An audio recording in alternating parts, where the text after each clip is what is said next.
السلام علیکم ورحمۃ اللہ وبرکاتہ۔ میں سجاد سرفراز آپ تمام حضرات کا میرے چینل سرفراز اکیڈمی میں خیر مقدم کرتا ہوں۔ آج کی ہماری class method and approaches of child development پر ہوگی، یعنی کہ چائلڈ ڈیولپمنٹ بچوں کی نشو و نما کے میتھڈس اور اپروچز کون سے ہیں اس کے بارے میں ہوگی۔ تو 2 میتھڈ میں نے یہاں پر لکھا، باقی کے میتھڈ آگے کے ویڈیو کے اندر شامل کیے جائیں گے۔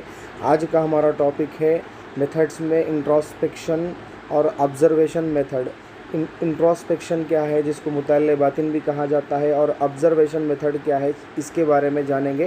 کلاس کو سٹارٹ کرنے سے پہلے ایک گزارش یہ ہے کہ اگر آپ نے میرے چینل کو سبسکرائب نہیں کیا ہے تو سبسکرائب کر لیجئے تاکہ مزید ویڈیوز آپ کو مل سکے۔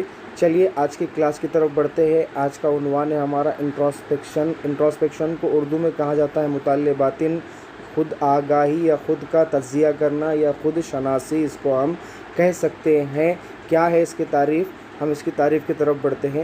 نفسیات کے اس متعلقے کے طریقے کو مشاہدہ نفس بھی کہا جاتا ہے، یعنی نفس کا مشاہدہ کرنا بھی اس کو کہا جاتا ہے۔ انٹراسپیکشن لاطینی زبان کے لفظ انٹراز انٹرنل اسپیکشن اسٹڈی، یعنی اس کے لفظی معنی خود کے اندر جھانکنا۔ انٹراسپیکشن کے معنی لاطینی زبان کے اندر دیکھیں یہاں پر انٹرنل اور اسٹڈی کے آتے، یعنی کہ خود کا مطالعہ کرنا۔ اگر اس کے معنی ہم دیکھیں تو ایسے بنتے ہیں کہ خود کا مطالعہ کرنا، اندر جھانکنا یا خود کو دیکھنا یا خود کا مطالعہ کرنا انٹراسپیکشن کے معنی کہلاتے ہیں۔ انٹراسپیکشن کو مشاہدہ نفس بھی کہا جاتا ہے۔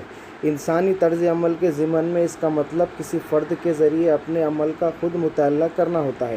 اگر میں پوری تعریف اس کی کروں انٹراسپیکشن کی تو اس کے معنی سمجھ میں آتے ہیں کہ انٹراسپیکشن یعنی خود کا مطالعہ کرنا، یعنی کسی فرد کی پوری حالات زندگی کے اندر اگر دیکھیں گے تو پوری حالات زندگی کے اندر فرد کا اس کا جو طرز عمل ہے، وہ طرز عمل کا جو ہے خود کا مطالعہ کرنا، خود سے اس کا مطالعہ کرنا، خود سے اس کو آبزرو کرنا، خود سے اس کو مشاہدہ کرنا جو ہوتا ہے مشاہدہ نفس کہلاتا ہے، یا انٹراسپیکشن کہہ سکتے ہیں اس کو، یا مطالعہ باطن بھی اس کو کہا جاتا ہے۔ یعنی مطالعہ باطن سے مراد خود کا باطن، مطلب جو اندر موجود ہے کسی انسان کے، اس کا مطالعہ کرنا، وہ معلوم ہونا۔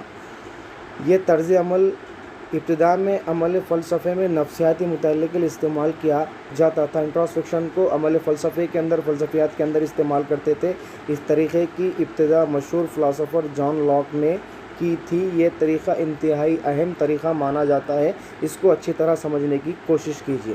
نیکسٹ پوائنٹ کی طرف بڑھتے ہیں۔ اسٹاؤٹ کے مطابق، یہ ایک ماہر نفسیات ہے، اسٹاؤٹ کے مطابق اپنے نفس کی سرگرمیوں کا منظم طریقے سے مطالعہ کرنا ہی مشاہدہ نفس کہلاتا ہے۔ مشاہدہ نفس کی تعریف اس نے پیش کی، دیکھیے کہ اپنے نفس کی سرگرمیوں کا، یعنی کہ انسان میں جو موجود نفس ہے، اس نفس کی سرگرمیوں کا، جو بھی وہ کام کرتا ہے اس کا منظم طریقے سے، یعنی کہ ایک سیریز سے اگر ہم پکڑیں گے، سیریز سے ایک منظم طریقے سے، ایک سیریل سے اگر آپ مطالعہ کرتے ہیں گے تو اس کو مشاہدہ نفس کہتے ہیں۔ یہ اس کی تعریف ہے۔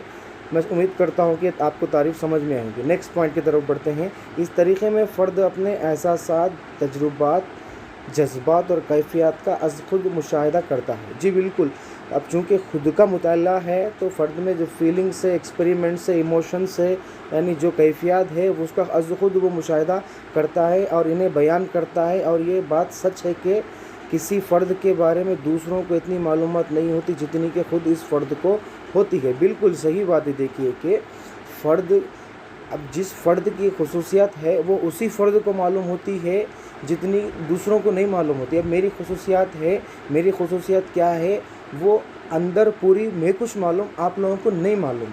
یعنی کہ یہاں پر یہ بات صحیح ہے کہ فرد کے بارے میں دوسروں کو اتنی معلومات نہیں ہوتی جتنی کہ خود اس فرد کو ہوتی ہے۔ نیکسٹ ہم پوائنٹ کی طرف بڑھتے ہیں۔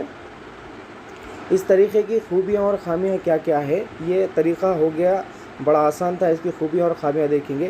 یہ طریقہ کفایتی ہے، اس طریقے میں کسی بھی طرح کے وسائل یا آلات کی ضرورت نہیں ہوتی ہے۔ بالکل اس طریقہ بالکل کفایتی طریقہ ہے، اس طریقے میں کوئی وسائل، ریسورسز یا آلات کی ضرورت نہیں ہوتی۔ اس طریقہ کار کا استعمال کسی بھی وقت، کسی بھی جگہ کیا جا سکتا ہے۔ یعنی اگر آپ کسی کا مشاہدہ کر رہے ہیں تو کسی بھی جگہ اس کا مشاہدہ کیا جا سکتا ہے۔ کسی فرد کے بارے میں معلومات حاصل کرنے کا بہترین طریقہ ہے۔ بالکل، ہم چونکہ فرد کے خود کا مطالعہ کرنا چاہ رہے، اس کے بارے میں جاننا چاہ رہے تو معلومات حاصل کرنے کا بہترین طریقہ ہو سکتا ہے۔ اس میں فرد اپنے تمام تجربات، احساسات اور جذبات کو بیان کر سکتا ہے۔ بالکل، اس کو اگر بولنے کا موقع دیا جائے تو وہ اپنے فیلنگز کو شیئر کرتا ہے۔ اس طریقے کے ذریعے ایک معلم اپنے نقائص کی شناخت دور کر سکتا ہے۔ بالکل، اگر ایک معلم اس چیز مطالعہ باطن اپنے اندر آزماتا ہے تو اس کے اندر موجود جو غلطیاں ہیں وہ غلطیوں کو دور کر سکتا ہے۔ نیکسٹ ہم خامیوں کی طرف بڑھتے ہیں۔ دیکھیے اس کی خامیاں کیا کیا ہے، ڈیمیرٹس کیا کیا ہے دیکھیں گے۔ اس طریقے سے حاصل شدہ موتیات کی استحکام کی تصدیق ممکن نہیں ہے۔ نیکسٹ، فرد کے بیانات فرضی اور جھوٹے بھی ہو سکتے ہیں، یعنی کہ سامنے والا اگر جو بیان کر رہا ہے اگر وہ سچ کہہ رہا ہے تو اس کا بیان صحیح ہو سکتا ہے، اس کی ہم مشاہدہ کر سکتے ہیں، لیکن اگر وہ جھوٹ بول رہا تو ہم مشاہدہ صحیح طریقے سے تجربہ نہیں کر سکتے۔ تو فرد کے جو بیانات ہیں وہ جھوٹے بھی ہو سکتے ہیں۔ اس طریقہ کار کا استعمال شیرخوار، اطفال، کن ذہن افراد، گونگے بہروں پر نہیں کیا جا سکتا، کیونکہ اس میں اپنی ذہنی کیفیات کو سمجھنے اور ان کا تجربہ کرنے کی صلاحیت نہیں ہوتی ہے۔ جی بالکل، شیرخوار جو بچے ہوتے ہیں، جو 2-3 سال تک کے بچے ہوتے ہیں، 3 سال 2.5 سال جس کو ہم کہہ سکتے ہیں، 2-2.5 سال جس کو ہم کہہ سکتے ہیں، 2-2.5 سال کے بچے جو ہوتے ہیں یہ بچوں کے لیے طریقہ ممکن نہیں ہے۔ جو فیبل مائنڈڈ افراد ہوتے ہیں، گونگے بہرے ہوتے ہیں، ان کے لیے بھی یہ ممکن نہیں، کیونکہ وہ ان کو جو تجربات ہے، خیالات ہے، وہ کیفیات انہوں صلاحیت نہیں رکھتے ہیں ظاہر کرنے کی۔ نیکسٹ، مشاہدہ باطن کی یہ خامی ہے کہ مدعی کے ذریعے کچھ حقائق چھپائے جا سکتے، یعنی مدعی مطلب جو دعویٰ کرنے والا ہے، جس کا ہم تجربہ کرنا چاہتے ہیں، وہ کچھ حقائق چھپائے جا سکتے، یعنی سچ چھپا سکتا ہے۔ اس صورت میں طریقہ کار بے معنی ہوتا ہے۔ اگر کوئی شخص آبزرویشن کے دوران جھوٹ بولتا ہے تو وہ تجربہ غلط ہو جائے گا، اگر جب وہ صورت میں صحیح ہوگا جس صورت میں وہ سچ کہے گا۔ اگر وہ حقائق کو چھپائے گا تو وہ طریقہ بے معنی ہو جائے گا۔ نیکسٹ ہم بڑھتے ہیں مشاہداتی طریقے کے بارے میں۔ انٹروسپیکشن ہو گیا، مشاہداتی طریقہ کیا ہے؟ مشاہداتی طریقے کے بارے میں ہم دیکھیں گے۔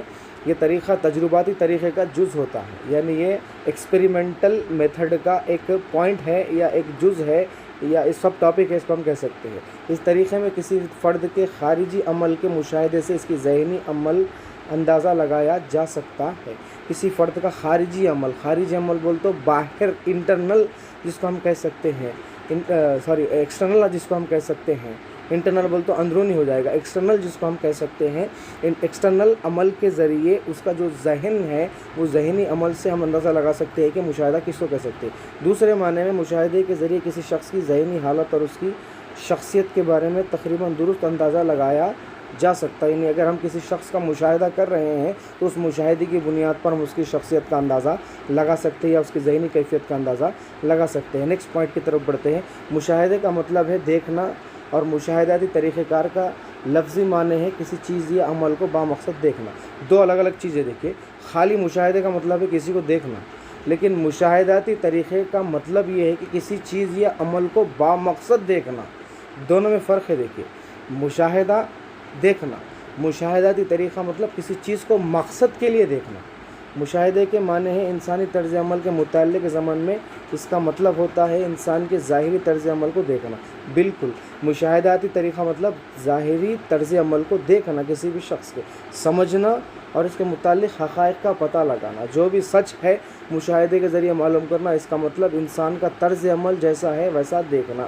یہ مشاہدہ مطلب دیکھنا، مشاہداتی طریقہ مطلب انسان کا طرز عمل کسی مقصد کے لیے دیکھنا اور ایسا دیکھنا جیسے حقائق کا پتہ لگا سکے۔ مثال کے طور پر کسی طالب علم کو اس کے درجے میں حصول یابی کے تعلق سے اچھا یا خراب مانا جاتا ہے، یعنی ہم طالب علم کا مشاہدہ کر رہے تو کسی مقصد کے لیے کر رہے کہ وہ کتنا حاصل کر رہا ہے، اس کے آؤٹ کمز کتنے ہیں، تو آؤٹ کمز کے ذریعے ہم اچھا یا برا کا اندازہ لگا سکتے ہیں۔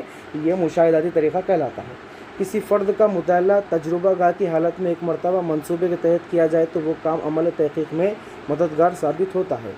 دیکھیے، تجربہ گاہ کی حالت میں ایک منصوبے کے تحت اگر کوئی کام ہم تحقیق کر رہے ہیں تو وہ مددگار ہوتا ہے۔ فرد کے مخصوص طرز عمل میں جھگڑالو پن، غیر ضروری تنقیدیں، گندی زبان کا استعمال وغیرہ یہ سب مشاہدے کے اندر شامل ہوتی ہے۔ انسان کے طرز عمل کے اندر یہ سب چیزیں شامل ہوتی ہے۔ نوٹ، یہ طریقہ صرف بچوں کے لیے مناسب ہے، زیادہ تر طریقہ یہ بچوں کے لیے ہی مناسب ہے۔ نو بلوغ کے لیے بھی ہو سکتا ہے لیکن مناسب طریقہ بچوں کے لیے ہی ہے۔ نیکسٹ ہم بڑھتے ہیں مشاہداتی طریقے کے طریقے۔ کون کون سے طریقے؟ دیکھیے، پہلا ہے قدرتی مشاہدہ۔ قدرتی مشاہدے کو غیر رسمی مشاہدہ بھی کہا جاتا ہے۔